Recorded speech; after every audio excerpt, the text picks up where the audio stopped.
नमस्कार दोस्तों, आज हमारे साथ स्टूडियो में है भूतपूर्व सैनिक, सेना से रिटायरमेंट श्री उमेद सिंह बुडानिया और एक अच्छे सोशल वर्कर और समाज सेवी हैं। और आज बात करता हूं मैं आज के मुद्दे की। तो आज का हमारा मुद्दा रहेगा नई ग्राम पंचायत के जो गठन हुआ है उसका मुद्दा रहेगा। सबसे पहले इनका धन्यवाद ज्ञापित करते हैं क्योंकि इन्होंने आज हमारे लिए समय निकाला।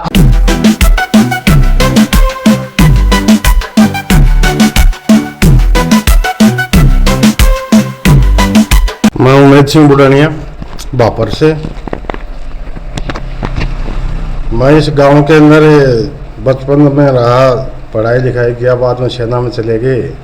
आने के बाद में यह समाज में आए तो मैं एक राष्ट्रवादी विचारधारा का आदमी था। तो गांव प्रथम नीति की पर चलने वाला आदमी था। मैंने समाज में आके देखा तो उसमें कुछ कमियां लगी, कुछ मेरा निजी इंटरेस्ट था, कुछ गांव के लोगों ने सहयोग किया। तो चलते रहे, कारवां जुड़ता गया, बढ़ते चले गए, सहयोग मिलता रहा। और आज बड़ी खुशी हो रही है कि पूरे गांव समाज ने, सर्व बिरादरी ने एक मीटिंग की। मैं रिटायरमेंट के बाद में आया तो गांव में देखा कि यहाँ की जो राजनीति है वो पारदर्शी नहीं है, कुछ कमियां हैं। मेरा निजी इंटरेस्ट भी था और ज़िंदगी मिली है तो सोचा कुछ टाइम समाज के लिए भी बिताया, पढ़े लिए तो सभी जीते हैं। और मैंने यही सोच के और मैंने एक कदम रखा और आज गांव का सहयोग मिला और साथ में रहे और आप लोगों ने मुझे बुलाया, आपका तहे दिल से। अब बात करते हैं ग्राम पंचायत लेवल की। अभी ग्राम पंचायत का जो गठन हुआ है, पंचायती राज डिपार्टमेंट की तरफ से जो आदेश आए थे और उन्हीं आदेशों की पालना करते हुए जिन गांवों की जो राजस्व ग्राम, उनकी पॉपुलेशन अगर पूरी है, जिन्होंने जो गाइडलाइन दी थी, गाइडलाइन के अनुसार वो अपनी ग्राम पंचायत अलग बनाना चाहते हैं। गांव की सहमति से जो प्रस्ताव पास करवाया था उसके माध्यम से आप क्या बताना चाहोगे कि अगर ग्राम पंचायत अलग बनती है तो उसके बारे में आप कुछ बताएं। अपना बड़ी पंचायत वो बड़ा परिवार वाला, छोटा परिवार सुख का आधार होता है, वो छोटी पंचायत का। यदि हमारे को बड़ी पंचायत में कई जगह जो बजट को बांटना पड़ता है, छोटी पंचायत अलग से बजट मिलेगा, अलग से विकास होगा, नई प्रतिभाओं को उसमें मौका भी मिलेगा। तो ये सोच के मैं इसका बहुत भारत सरकार, राजस्थान सरकार का धन्यवाद करता हूँ। और यह और पूरा जन सहयोग मिला, वो सबसे बड़ी बात है। एक भी आदमी ऐसा नहीं था ग्राम का, पहली बार मैंने देखा कि जिसको किसी तरह की कोई आपत्ति हो, सब ने तन मन धन से जितना भी सहयोग किया उनके धन्यवाद।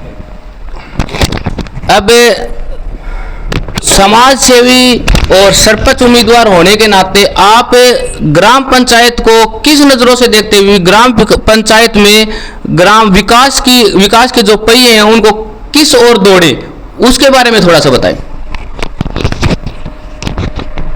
छोटे ग्राम पंचायत बनी तो विकास, बजट मिलेगा, विकास तो होगा। और विकास होगा तो हमारा जो काम अभी अब वंचित रह गए थे बड़ी पंचायत होने के बाद में, उनको फर्स्ट प्रायोरिटी दी जाएगी। तो उसमें सबसे पहला तो मेरा काम का ये रहेगा, गांव के अंदर स्वच्छता अभियान है, साफ सफाई वाला। तो एक सीवरेज लाइन का हम प्रयास करेंगे ऊपर तक मिलके कि गांव में गंदगी ना रहे और वो एक साइड में दूर जाए। दूसरा, हमारा जो हर गांव और ढाणी थी वो कनेक्टिविटी हेडक्वार्टर से जुड़ी रहे।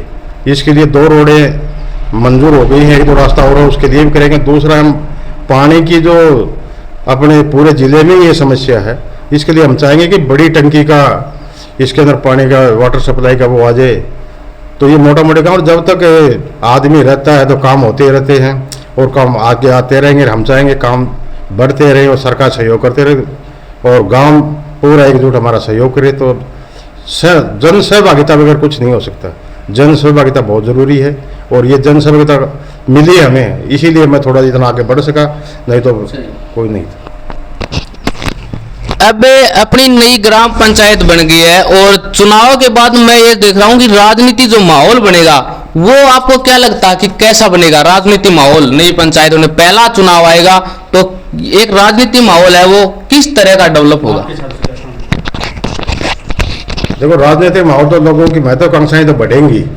छोटी पंचायत होगी बड़ी पंचायत में वैसे भी डर लगता था, लोगों को नहीं आना चाह रहे थे, लेकिन अब छोटी पंचायत में हर आदमी महत्वाकांक्षा हुई हम। और मेरा विचार ये है कि नाम के लिए नहीं, काम के लिए आओ। तो जितने संगठित होकर हम चुनाव लड़ेंगे काम हित में, उतना ही हमारे लिए फायदा है।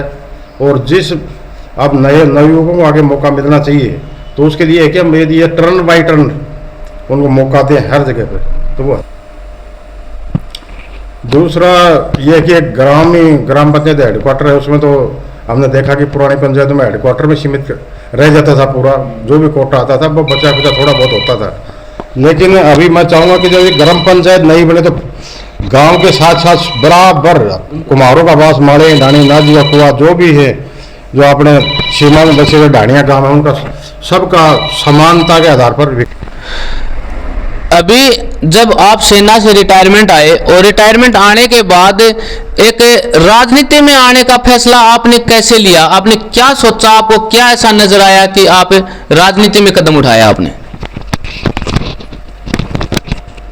मेरा राजनीति में कोई नया बैकग्राउंड नहीं, मुझे कोई ज़्यादा इंटरेस्ट है। मैंने गांव में आके जब गांव का माहौल देखा तो मैं देखा गांव के अंदर कई जगह कोई मीटिंग पंचायतें जो भी हुई, उसमें मैंने देखा कि लोग पारदर्शिता पर नहीं, सही निर्णय फैसला नहीं लेते, साफ सुथरा अपना जो कुछ है वो करना, उसमें झिझकते हैं लोग। तो मैं ये सोचा कि क्यों न जो भी है वो सच्चाई को सच्चाई के आधार, न्याय के पक्ष में बोला जाए। तो मैंने इसी बात को आगे बढ़ते हुए मैं आगे बढ़ा, तो लोगों का सहयोग मिला तो मैं आगे बढ़ता रहा और लोगों का सहयोग मिलता जा रहा है। और रही बात है अपने, मैंने ये देखा कि जो भी बजट आता था ग्राम पंचायत का, वो बजट लगभग पंचायत हेडक्वार्टर में खत्म हो जाता था। गांव ढाणिया, यहाँ तक कि हमारा गांव भापर जो सबसे बड़ा गांव है, ये सब वंचित रह जाते थे। तो मैंने सोचा क्यों ना ये सब का सर्वांगीण विकास हो, बराबर हो। और इसी मुहिम को लेकर मैं आगे बढ़ा और गांव ने सहयोग किया, नौजवानों का साथ मिला। अब ग्राम पंचायत अलग बनाने की जो मुहिम चली थी, संपूर्ण गांव सर्व समाज ने बैठ के जो मीटिंग की थी, उस मीटिंग में बहुत सारे लोग इकट्ठा हुए थे। और अब जिन जिन लोगों ने ग्राम पंचायत का गठन होने में जो प्रयास किया था, उन लोगों को क्या कहना चाहोगे आप? जिन लोगों ने प्रयास किया वो तहे दिल से धन्यवाद के पात्र हैं, जिन्होंने इस शुभ काम को, इस मुहिम को आगे बढ़ाया। और मैं तहे दिल से उनका धन्यवाद करना चाहूँगा। जो गांव के सभी बुजुर्ग, बच्चे, नौजवान सभी ने एकजुट होकर इस मुहिम को आगे बढ़ाया और लगभग सफलता की ओर।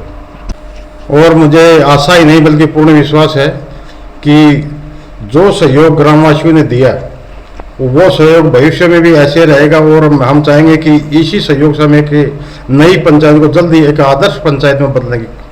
कि आप भविष्य में अगर सरपंच बने तो आपको क्या लगता है कि आप ग्राम पंचायत के जो हालात देख रहे हो फिलहाल गांव के, जैसे कुमारा का बास है, डामाड़ियों की ढाणी है, बोजाराम की ढाणी है, बापर है, और फर्स्ट प्रायोरिटी अगर आपको मौका मिले तो आप किन कामों को देना चाहेंगे? बिल्कुल है, और ये ही मेरे जहन में, इसीलिए मैं इस काम के अंदर भाग ले रहा हूँ। मेरा फर्स्ट प्रायोरिटी है कि स्वच्छता अभियान पर मेरा फर्स्ट फोकस रहेगा कि हर गांव ढाणी स्वच्छ रहे, उन पानी की निकासी की, गंदे पानी निकासी की समस्या, जैसे बीमारियां, मच्छरों से बचे। दूसरा, हर ढाणी गांव पक्की रोड से कनेक्ट हो भापर ग्राम पंचायत से। और दूसरा, जो भी कच्चा जो एक दो रोडें तो मंजूर हैं, जो एक दो रास्ते रह गए, वो रास्ते भी मैं चाहूँगा कि वो जल्दी पूरा करें। और पानी, दूसरा पीने का स्वच्छ पानी और साफ सफाई और कनेक्टिविटी, ये मेरा फर्स्ट प्रायोरिटी रहेगी। उसके बाद में जैसे जैसे जिस काम की ज़रूरत पड़ेगी देखिएगा, उस काम को हम आगे बढ़ें। और मेरा पहला उद्देश्य ये भी रहेगा कि कोई जो भी राज्य सरकार की जो योजनाएं हैं, उनका हर आदमी तक, हर जन तक उसका फ़ायदा पहुँचे बिना भेदभाव के, और हर आदमी का विकास हो सबका, ये मेरा फैसला बिना भेदभाव के। तो ग्राम पंचायत के गठन के बाद क्या क्या काम होंगे, क्या क्या होना है, जिसके बारे में हमने डिस्कशन किया। ऐसे नए नए वीडियो और आते रहेंगे। इस पूरे वीडियो के माध्यम से आप अपनी राय जो भी देना चाहते हो, कमेंट बॉक्स ओपन है, उसमें अपनी राय दे सकते हो। और ऐसे नए नए वीडियो आगे भी आप तक पहुंचते रहेंगे। तो आपका और उमेश सिंह गुडानिया का भी तहे दिल से धन्यवाद देते हैं, इन्होंने समय निकाला।